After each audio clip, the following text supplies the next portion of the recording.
बदला लेने के लिए अंकुर को एक होटल में किडनैप कर लिया था।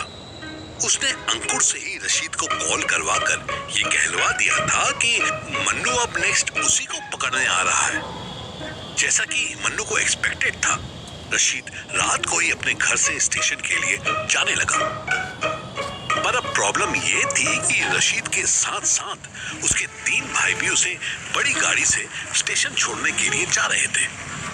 गौरव ने इतने सारे लोग देखे तो वो थोड़ा परेशान हो गया। शिट यार, अब तो ये 4 हो गए। सर जी, वापस ले लूं क्या? नहीं, राशिद को तो हम आज ही पकड़ेंगे। उनकी कार के ऑपोजिट साइड से रशीद की कार निकल गई। तू इधर आ, गाड़ी मैं चलाऊंगा।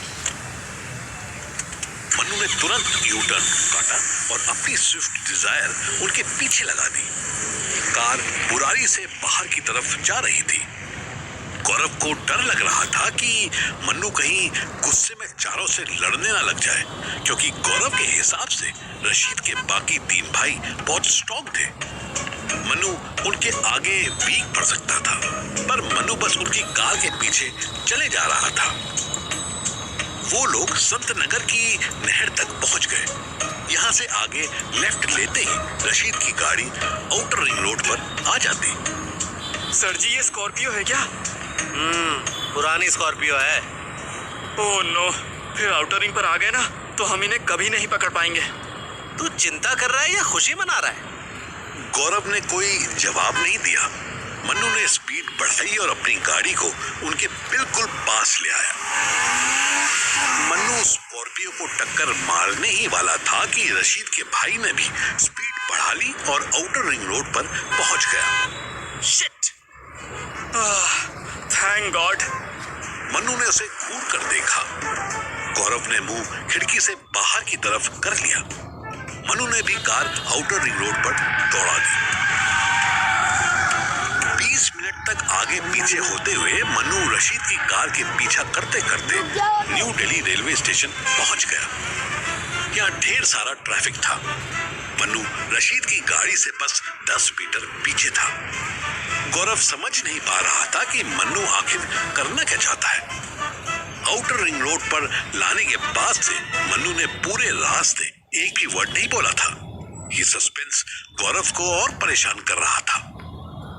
सर जी, मुझे बताओगे कि हम करने क्या वाले हैं? नहीं। अरे पर कुछ तो कहो। मन्नू ने देखा कि जाम से बचने के लिए रशीद और उसके 2 भाई पहले ही गाड़ी से उतरने लगे और स्टेशन में एंट्री लेने लगे। जल्दी निकल, जा राशिद का पीछा कर और इतना पीछा कर कि वो और उसका भाई जो भी बात कर रहे हो वो मुझे भी सुनाई दे। क्या? रुको 1 मिनट, आपको कैसे सुनाई देगी? मुझे कॉल मिला, मैं म्यूट कर दूंगा, तू स्पीकर पर रख। जा आप जल्दी। मन्नू पार्किंग की तरफ जाने लगा और गौरव दौड़ता हुआ रशीद और उसके भाई के पास पहुंच गया और भीड़ का फायदा उठाकर चुपचाप पीछे पीछे चलने लगा। एक भाई रशीद के लेफ्ट चल रहा था और दूसरा उसके राइट में था। दोनों रशीद से बड़े थे और देखने में भी बॉडी बिल्डर लग रहे थे। गौरव को रशीद की बात सुनाई दी। वाहिद भाई, आप लोग कैसे रहोगे? कोई मसला हो गया तो? कैसी बात कर रहा है छोटे? हमारे साथ कोई मसला नहीं होता। अरे हम ही तो हैं जो मसला करते हैं। और बाकी अपने जाहिद भाई है ना, इनके रहते तू क्यों टेंशन लेता है छोटे?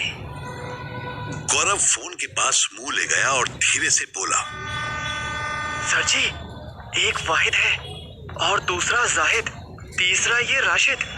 इनके मम्मी पापा ने तो नाम रखने में भी राइमिंग की है। रशीद ब्रदर्स चलते चलते 16 नंबर प्लेटफॉर्म पर पहुंच गए थे। छोटे तो टेंशन मत ले यार, अभी शताब्दी आएगी, उसमें मस्त खाते पीते जाइए, पैंचर मजा आ जाएगा, बता रही हूँ। और कोई लौंडिया मिल जाए तो। चुप बिल्कुल, बेंचो जब बोले फालतू ही बोलेगा। गौरव समझ गया कि इन तीनों में सबसे बड़ा जाहिद था, फिर वाहिद और लास्ट में रशीद। सर जी, इन तीनों में सबसे बड़ा चूतिया वाहिद है और फिर राशिद और लास्ट में जाहिद। ये बड़ा वाला बहुत सीरियस और स्मार्ट लग रहा है। हेलो सर जी, आप कहाँ पे हो? मन्नू कार पार्क कर चुका था, पर अभी तक गाड़ी से निकला नहीं था। उसने अपने सामने चौथे भाई को गाड़ी से निकलते देखा। वो पर्ची कटवा कर टिकट काउंटर की तरफ जा रहा था। देखने में वो इन तीनों से बड़ा लग रहा था, पर उसकी बॉडी लैंग्वेज ऐसी थी जैसे उसे बहुत जोर से नींद आ रही हो। मन्नू ने कैंची अपनी जेब में रखी और कार से बाहर निकला। आसपास पार्किंग के स्टाफ में से कोई भी नहीं था। सब एंट्री और एग्जिट पॉइंट पर खड़े थे। मन्नू ने कैंची ली और पूरी ताकत से स्कॉर्पियो के पिछले टायर पर मारी। 5 मिनट से भी कम टाइम में मन्नू ने स्कॉर्पियो के चारों टायर्स की हवा निकाल दी। अब वो भी प्लेटफॉर्म नंबर 16 पर पहुंचा और रशीद ब्रदर्स को ढूंढने लगा। उसे फोन पर गौरव की आवाज आई। हेलो सर जी, ये लोग शताब्दी से जाने की बात कर रहे हैं। मन्नू जानता था कि शताब्दी सुबह 6 बजे की थी और अभी 2:30 बजे थे, यानी उसके पास रशीद को पकड़ने के लिए पूरे 4 घंटे बचे थे। अरे सर जी, आप मुझे दिखाई दे रहे हो, आप दूर रहो। अगर राशिद ने पहचान लिया ना तो चारों मिलके बहुत मारेंगे। मन्नू ने कोई रिएक्शन नहीं दिया, पर उसका दिमाग बहुत तेजी से किसी को ढूंढ रहा था। फाइनली उसे एक कुली मिल गया। लाल ड्रेस में एक बेंच पर लेटा कुली मोबाइल चला रहा था। एक काम है तो जाके करना। मन्नू को गुस्सा तो बहुत आया, पर उसका हुलिया ही ऐसा टपोरियों वाला हो गया था कि उसने बहस नहीं की। बस जेब से एक 500 का नोट निकाला। सामान किधर है? मन्नू को जैसा आदमी चाहिए था उसे बिल्कुल वैसा मिल गया। ये देखने में भी तगड़ा था और बदतमीज भी था। मन्नू ने जेब से एक और 500 का नोट निकाला। कुली ने मोबाइल जेब में रखा और उठ के बैठ गया। इधर है सामान। गाड़ी कौन सी है? सामान नहीं लदवाना, किसी का मुंह तुड़वाना है। कुली ने ऊपर से नीचे तक देखा और वापस लेट गया। चल बे चल, ये सब नहीं करता मैं। फट्टू साले सब के सब। मन्नू वापस जाने लगा तो कुली फिर से उठ गया। क्या बोला तू? फिर से बोल। बकचोदी का टाइम नहीं है मेरे पास। 1000 रुपए अभी दूंगा, 1000 दूंगा बाद में। करना क्या है? मन्नू ने रशीद ब्रदर्स की तरफ देखा। सबसे बड़ा वाला भाई जो स्कॉर्पियो चलाकर लाया था वो एक दुकान से चिप्स लेने लगा। वाहिद भी उसके साथ था। बाकी जाहिद और रशीद बेंच पर बैठे थे। जाहिद चौकन्ना था, पर रशीद को बार बार नींद आ रही थी। वो लड़का देख रहा है तू? वो गोरा गोरा सा जो दुकान पे खड़ा होकर चिप्स ले रहा है। मन्नू ड्राइवर भाई की तरफ इशारा कर रहा था। इसका क्या? इसको एक घूंसा मार दे बस, और मेरे से 1000 और ले जा। वो अकेला नहीं है, उसके साथ एक और है। वो बच्चा सा तुझसे नहीं झिलेगा क्या? चल बे, इसके जैसे 4 को अकेले धो सकता हूँ मैं। पर 2000 रुपए कम है, 5000 रुपए चाहिए। मन्नू ने जेब में हाथ डाला और एक 500 का नोट निकाला। ये ले 500 और 1500 अभी, 1500 काम होने के बाद। अगर ये भी कम लग रहे हैं तो रहने दे, मैं किसी और को पकड़ लूंगा। मारना क्यों है? पर्सनल रीजन है। क्या? जल्दी बता। मन्नू ने निगाह नीचे कर ली और पूरी नौटंकी करते हुए बोला। मेरी बहन लास्ट मंथ अपने बच्चे के साथ लखनऊ जा रही थी। तब इस हरामी ने उसको इतना छेड़ा कि बेचारी ने वापस दिल्ली न आने की कसम खा ली। ओह, तो तेरी बहन को छेड़ा और तू चुप रहा? मैं जेल में था एक फर्जी केस में। मैं अगर कुछ करूंगा तो पुलिस बिना मेरी बात सुने मुझे फिर से अंदर डाल देगी। अब तू कुछ करेगा भी या फ्लैशबैक ही सुनता रहेगा? कुली ने झट से मन्नू के हाथ से नोट ले लिया और चिप्स की दुकान की तरफ जाने लगा। मन्नू मुस्कुराया। उसने फोन म्यूट से हटाया और गौरव से बोला, पंगा होने वाला है, अलर्ट रहियो। ठीक है, लेकिन सर जी मुझे क्या करना है? प्लान को सक्सेसफुल करना है। मन्नू ने गौरव को ऐसी ट्रिक समझाई कि गौरव थोड़ा सा डर गया, पर प्लान उसे भी बढ़िया लगा। अब मन्नू की नजर सिर्फ कुली पर थी। वो उस दुकान के पास पहुंचा जहां वाहिद और बड़ा भाई चाय पी रहे थे। कुली ने उन दोनों को देखा और आगे निकल गया। गद्दारी कर गया साला।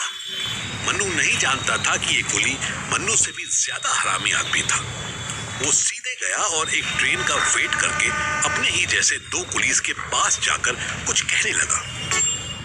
अगले ही मिनट वो दोनों भी बाहें चढ़ाते हुए मन्नू के कुली के साथ वापस आने लगे। अब उसके गले में एक गमछा भी था। ये हरामी साला मेरे पैसे तो नहीं लूटना चाहता। मन्नू ने जेब में हाथ डालकर तसल्ली की कि उसका चाकू अभी भी उसके पास ही था। आ जाओ सालो, बताता हूँ तुम्हें। लेकिन मन्नू का कुली अचानक दुकान के पास रुका और अपना गमछा ड्राइवर भाई के मुंह पर डाला और एक घूसा मारा। बहन के लोटे लड़की चढ़ता है।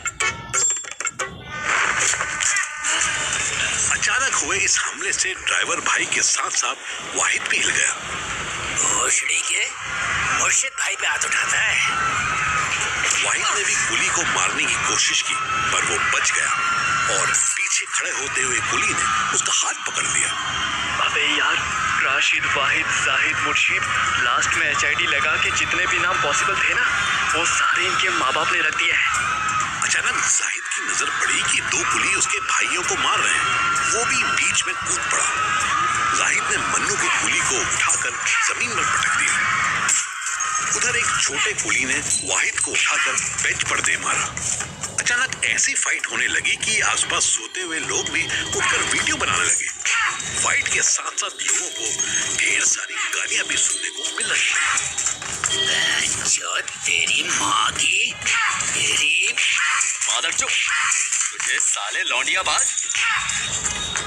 ये फिस्ट फाइट कोई 6-7 मिनट तक चलती रही। फिर अचानक रेलवे पुलिस आई तो तीनों कुली सबसे पहले भागे। भागो बहनचो भागो, इनकी तो सही से कूट दी। पुलिस वालों के आने से पहले ही तीनों कुली ऐसे गायब हुए कि HID ब्रदर्स भी समझ नहीं पाए। पानी दे छोटे, पानी दे। वाहिद ने पानी की बोतल पकड़ी और चिल्लाया। भाई रशीद किधर है? रशीद, रशीद। रशीद और गौरव दोनों गायब हो चुके थे। मन्नू कार की ड्राइविंग सीट पर बैठा था। गौरव की नाक से खून बह रहा था। तो जो हॉस्पिटल ले चलूं? गौरव ने ना में सिर हिलाया।